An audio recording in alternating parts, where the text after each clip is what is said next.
Saudara-saudari terkasih, pada video kali ini kembali kami sampaikan informasi perubahan kitab hukum kanonik, terutama Kanon 838 yang dilakukan oleh Paus Fransiskus melalui surat apostolik dalam bentuk motu proprio yang berjudul Magnum Principium, yang arti harafiahnya prinsip yang besar. Maksudnya sebuah prinsip yang penting.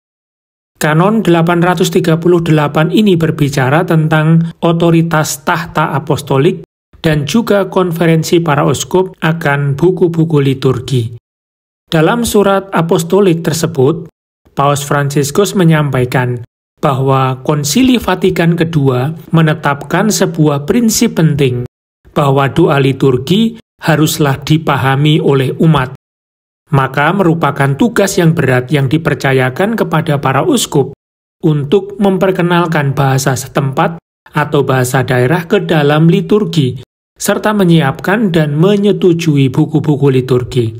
Gereja Latin menyadari pengorbanan yang menyertai hilangnya sebagian bahasa Latin dalam liturgi yang telah digunakan di seluruh dunia selama berabad-abad. Namun gereja dengan sukarela membuka pintu agar liturgi dalam bahasa setempat yang merupakan bagian dari ritus itu sendiri dapat menjadi suara gereja yang merayakan misteri ilahi bersama dengan bahasa Latin.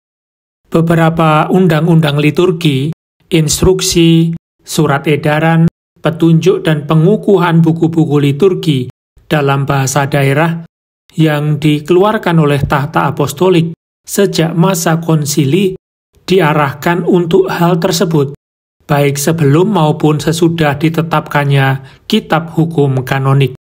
Pada saat yang sama, gereja menyadari kesulitan-kesulitan yang timbul berkenaan dengan penggunaan bahasa daerah ke dalam liturgi. Di satu sisi, hal baik yang ada pada umat beriman pada masa dan budaya tertentu, serta hak mereka untuk berpartisipasi secara sadar dan aktif dalam perayaan liturgi, perlu disatukan dengan kesatuan substansial ritus Roma.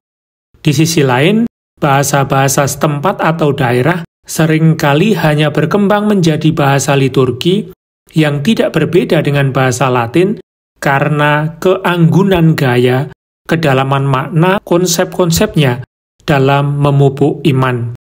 Kriteria di atas secara umum telah berguna dan masih berguna dan sebisa mungkin harus ditaati oleh komisi liturgi sebagai sarana yang memadai dalam menjaga integritas dan kesetiaan yang tepat, terutama dalam menerjemahkan beberapa teks penting dalam setiap buku liturgi, sehingga komunitas yang berliturgis dalam berbagai bahasa dapat mengekspresikan gaya yang sesuai dengan gaya liturgi dan selaras dengan setiap individu.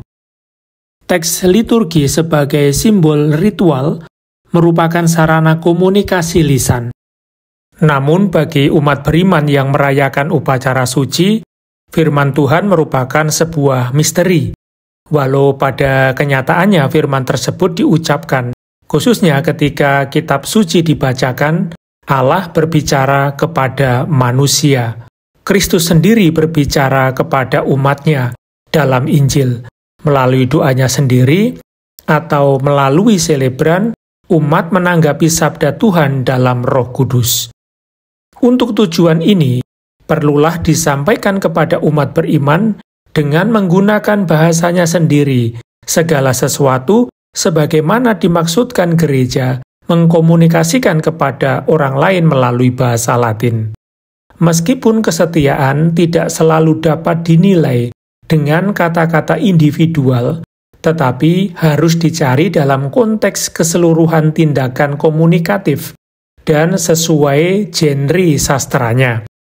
Namun, beberapa istilah tertentu juga harus dipertimbangkan dalam konteks seluruh iman Katolik, karena setiap terjemahan teks harus selaras dengan doktrin yang sehat. Tidaklah mengherankan bahwa selama proses pekerjaan yang panjang ini, muncul kesulitan antara konferensi para uskup dan tahta apostolik Agar keputusan konsili mengenai penggunaan bahasa setempat dalam liturgi diterapkan di masa mendatang, sangat diperlukan kerjasama terus-menerus yang dipenuhi rasa saling percaya, waspada, dan kreatif antara konferensi para uskup dengan kongregasi untuk ibadat ilahi atau tata tertib sakramen. Oleh karena itu, agar pembaruan seluruh kehidupan liturgi dapat terus berlanjut, perlulah prinsip-prinsip yang diwariskan konsili ditegaskan kembali dan dipraktekkan dengan lebih jelas. Perhatian utama mesti diberikan pada kegunaan dan kebaikan umat beriman, dengan tidak melupakan hak dan tanggung jawab konferensi para uskup dengan tahta apostolik yang harus menjamin dan menetapkan bahwa kekasan karakter bahasa setempat tetap dijaga, namun juga tetap setia pada makna teks asli secara lengkap, dan bahwa buku-buku liturgi yang diterjemahkan dan disetujui selalu menyinarkan kesatuan dengan ritus Roma. Agar kerjasama antara konferensi para uskup dengan tahta apostolik dalam pelayanan umat beriman menjadi lebih mudah dan bermanfaat, dan setelah mendengarkan nasihat dari komisi para uskup serta para ahli, Paus memerintahkan agar kanon 838 diperjelas.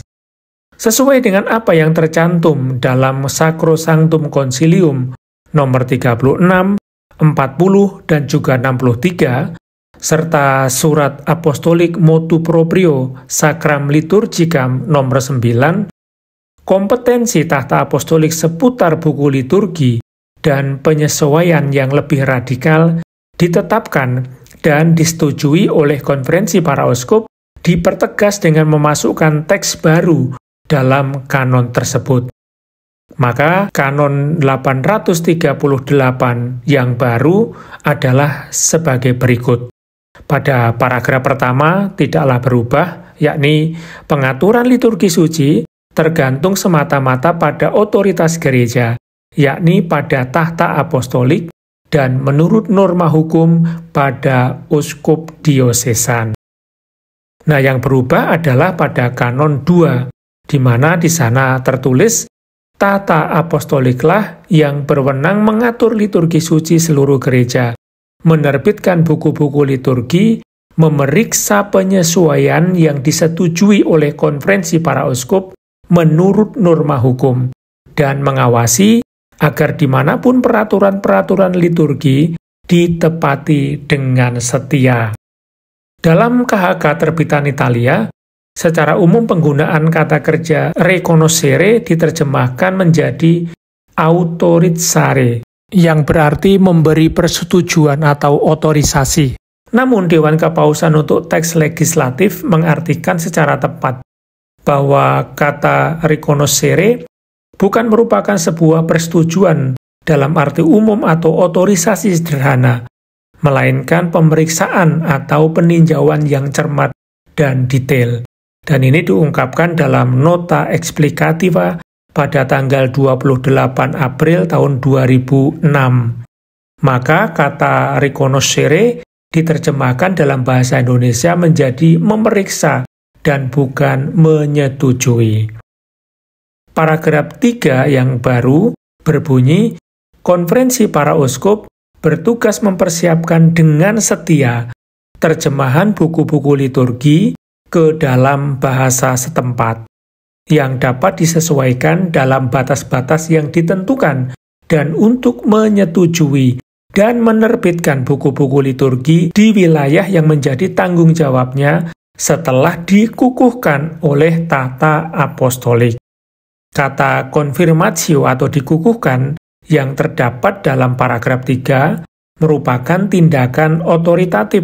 Dengannya, Kongregasi Ibadat Ilahi dan Tata Tertib Sakramen meratifikasi persetujuan para uskup, menyerahkan tanggung jawab penerjemahan yang dipahami sebagai kesetiaan kepada munus pastoral dan doktrinal konferensi para uskup.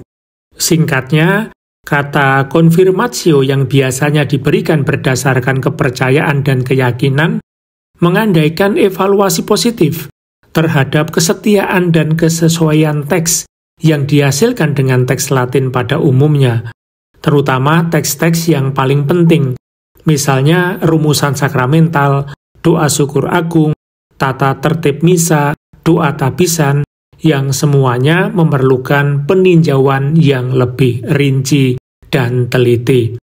Sedangkan untuk paragraf 4 tidak ada perubahan. Itulah perubahan kanon 838 yang dibuat oleh Paus Fransiskus dengan surat apostolik Motu Proprio Magnum Principium. Semoga berguna. Terima kasih. Tuhan memberkati.